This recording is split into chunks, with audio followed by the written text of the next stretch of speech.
It was 3 a.m. at night.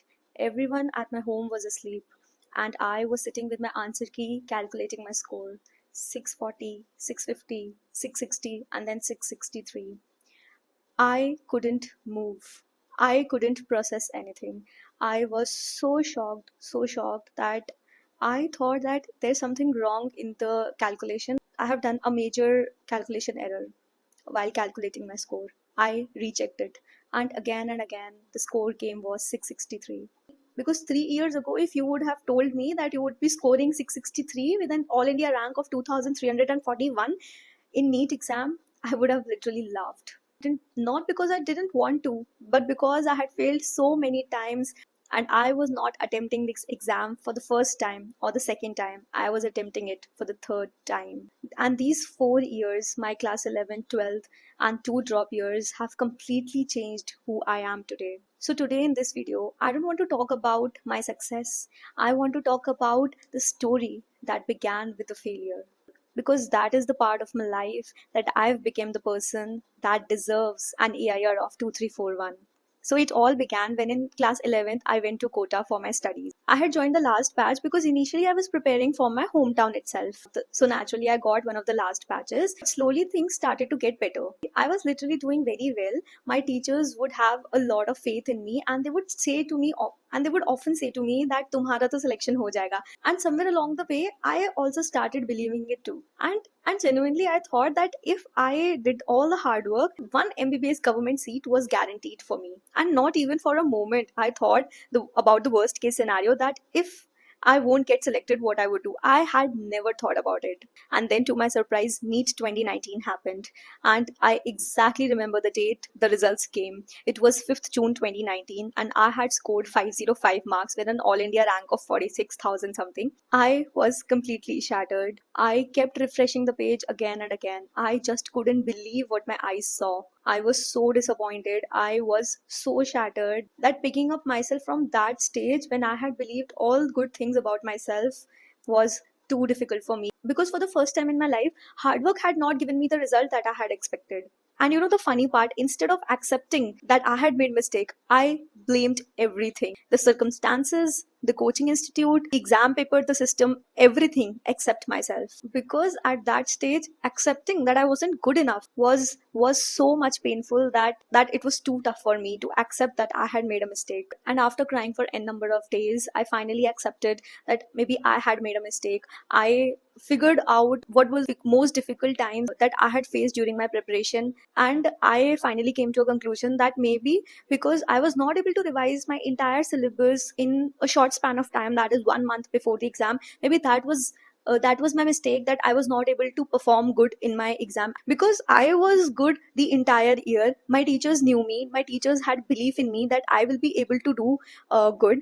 But since I could not perform in the examination, I thought that the last minutes after my class 12th examination, I had ruined my preparation. So I just packed my bags and I went to Kota once again. And you know, this time was my third year in Kota and my first drop year. And I was in the star batch of my coaching institute, and I was studying harder than I had studied for my past 2 years. I was so much disciplined, I was studying with so much consistency that I truly believe that I'll be able to get one MBBS seat no matter what. And then suddenly, COVID happened. I don't think that anyone who was preparing at that time can forget about how it felt like. One day everything was normal, and suddenly next day we were forced to pack our bags and return to our hometowns. And I had spent my last 3 years studying in Kota. I was so much used to its routine that studying at home felt another big task. And cherry on the top, the exam kept on getting postponed indefinitely. Nobody knew when it would happen, and people often wonder that it was good that you were getting extra time for your exam. But honestly, people who were preparing at that time knew that honestly it was not good, because you weren't even enjoying the break. Plus, you weren't even studying. Every single day felt like we were just dragging our studies through it. Wake up, study, and then wait for another postponement, and then repeat the cycle once again. But you know, I had this one thought which kept on repeating again and again during those times, that I have to give my best. I am preparing for this exam since last 3 years. I have to give my best no matter if I want to study or don't want to study, no matter what my mood is. And I kept on studying no matter what. I kept on pushing myself. I kept on pushing my limits. Even on days when I didn't feel like opening my books, even on days when I was not feeling my best, even on days when I was not well, I kept on studying. And when the exam that year happened in the NEET 2020, when I was expecting the best results, that year I scored 599 marks with an all India rank of 20,000. And I was broken. I was so much broken that I had given up, because I was working hard since past 3 years, and nothing seemed to make sense, because I was near the borderline, but I could not cross that mark that I could get a MBBS government seat. And it felt so bad. It felt so bad that every time I think about that result, I have tears in my eyes no matter what. I feel so bad about that day. I just can't imagine myself experiencing that kind of failure once again. And I was so, so, so much devastated, so much shattered, truly broken. It felt like a stab on myself that I'm preparing my best, my 1000% best.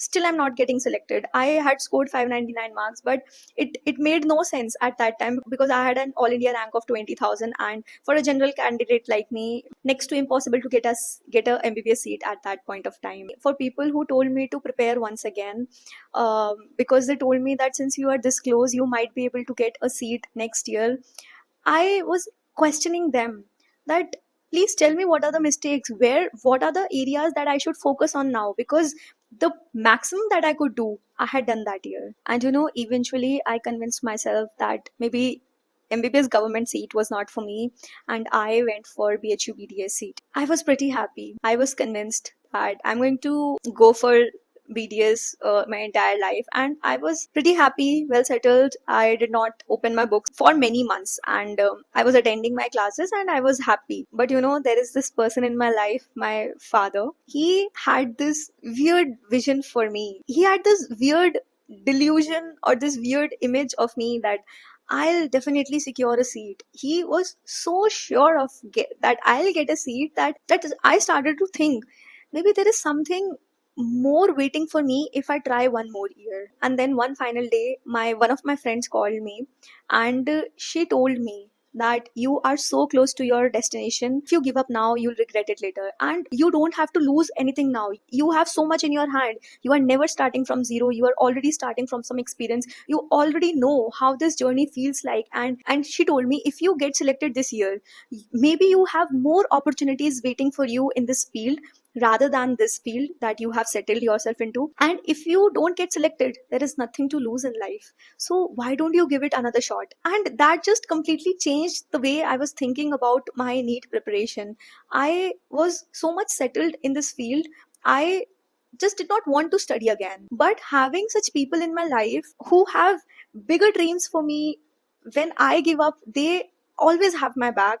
I just felt so grateful, and I myself started thinking that if I give this exam for another year, maybe there is something good waiting for me to be discovered by me. And I'm always of this belief that you should never have regrets in your life. जो मन कर रहा है तुम्हारा काम करने का, उसे कर लो. कुछ अच्छा हो गया तो तुम कर लोगे, और अगर नहीं हुई वो चीज तो तुम्हें एक्सपीरियंस मिलेगा. And I just had this thought continuously in my mind, and on 9th of May 2022, I began my preparation once again. I had my exam in July that time, but it again got postponed to September. And I thought that यार life में ना regrets नहीं चाहिए. May be शायद से मुझे बाद में रिग्रेट हो कि काश मैं अगर ये एग्जाम की तैयारी कर लेती तो मेरा सिलेक्शन हो जाता. And I just started my preparation. I had last 4 months left, and something inside me has changed. I was so much furious and so much in anger while preparing for that exam, because I was not getting selected despite doing all the hard work that I knew. Then I thought maybe I need to change the strategies, and I need to change the mindset with which I'm working. And maybe that's the reason that I'm not getting selected. Maybe it's not always about the hard work, it's also about the smart work, the direction in which you are putting your hard work. So that's why I began my preparation. I planned my preparation before just going for the syllabus completion. I planned literally each and everything. I prepared my mind before I actually took the action, and that has literally changed the way I was thinking, the person I was becoming, and the deserving candidate I was becoming to get selected that year. And that has literally changed the person I am till now, because that journey, that mindset helped me in my entire 4 years of MBBS also. And it continuously gives me so much of strength that if I can rise from that day that NEET 2020 result came to AIR of 2341, I can literally do anything in my life. It gives me so much courage. It gives me so much of strength. I started analyzing each and every mistake that I was doing. I began my preparation with making a list of all the mistakes, each and every mistake that I was doing, that I was not getting selected. I started noting where I was wasting time, where I was losing my marks, where I was doing the hard work in the wrong direction. And all of this journey was not easy. There were days when I used to cry so much that I'm not able to figure out everything alone. I used to doubt myself that if I give this exam for one more year and if it doesn't work out, what I would do now. There was one more thing, that I was getting burnt out because I was studying the same syllabus for the fourth year in my life, and then I used to take out ways to make my syllabus interesting. I had literally changed each and every aspect of my preparation. And the day the exam happened, I had already shared a story of mine that I was not allowed to enter the exam center. I hope that you have seen that video. And I was crying in the exam hall. And even after I had completed my exam, as soon as I saw my father standing outside of the exam hall, I started crying. I was crying in the car that I won't get selected. And I had my father beside me. He was constantly cheering me up. He was asking me random questions: what you want to eat now, cheering me up, helping me, make me feel better. And even before the exam happened, my father also gave me the flight tickets to Leh Ladakh. He had planned a trip for us, that no matter how the exam goes, we are going for a trip no matter what. And he knew it secretly, and I don't know how, but he knew it secretly that I'll get selected this year. Having your parents have so much faith in you, it is truly a blessing. I just consider myself so blessed, and I'm just so grateful that I have such parents and so good friends around me, that during those times when I was feeling so low, when it was the worst phase of my life, they had supported me like nothing else. They had more belief in my preparation than myself, because maybe he has seen me work so hard. He had seen me cry in front of him for just one damn seat. He tried to make me feel better, and he also told me not to calculate the score. If you want, you can, but there's no need to calculate the score. First, we'll go for the trip, and then we'll calculate the score once the results are out. But it was 3 a.m. at night. Everyone at my home was asleep, and I was sitting with my answer key calculating my score: 640, 650, 660, and then 663. I couldn't move. I couldn't process anything. I was so shocked that I thought that there's something wrong in the calculation. I have done a major calculation error while calculating my score. I rechecked it, and again, the score came was 663. And I had tears in my eyes the day I calculated my score. That was such a wholesome feeling. I straight away ran to my brother. I told him everything, that I'm scoring this much. He was so happy. He was so happy that he went to our parents, and उसने सबको जगा कर बोला कि अरे अब तो मिठाई बांटनी पड़ेगी पूरी कॉलोनी में, आपकी बेटी डॉक्टर बनने वाली है. And it was such a happy feeling. First of all, my mother and brother just started calculating the score once again. My father was just smiling and pretending to be asleep, and he was just claiming, मुझे तो पता ही था कि तुम इसी चीज के लिए बनी हो. I had so much faith in you that you are going to do it no matter what. And it just felt so good. Every time I think about that moment, I just start having tears in my eyes. Not because of what I was scoring, but because I had seen so much of failure, so much of self-doubt. And looking back at those today, just everything just made sense at the end. And biggest supporter in my preparation was my mindset, and the belief that no coaching institute can guarantee you your selection. It's only you. your will to improve with each and every mistake that you make, your hard work in the right direction, your improvement with each and every silly mistake that you're making in your exam, your revision strategies, your own handwritten short notes, your own strategy, the way you revise everything in the last 1 week. These were some of the things that have helped me so much. And I learned all of this with so many trials and errors. And that's why I made my mentorship program, where I teach you exactly all of these systems, the systems that I made for myself that worked so well for me, and they will definitely work for you. I can tell you the way, I can tell you the system, I can tell you the tips and the tricks, I can tell you the exact mindset, but it's definitely you who has to execute. Each and everything that I've told in the mentorship program works, but it works only when you work for your preparation. So if you're interested in joining the mentorship program, then you can directly WhatsApp message me on the given number. And if you're preparing for NEET 2027, all the best for your preparation. Your hard work will definitely give you results. Not immediately, but it will definitely. Keep analyzing where you're making mistakes and keep improving. And each day, if you become the better version of yourself, you will definitely reach your goal. And if you like the video, then do not forget to hit that subscribe button.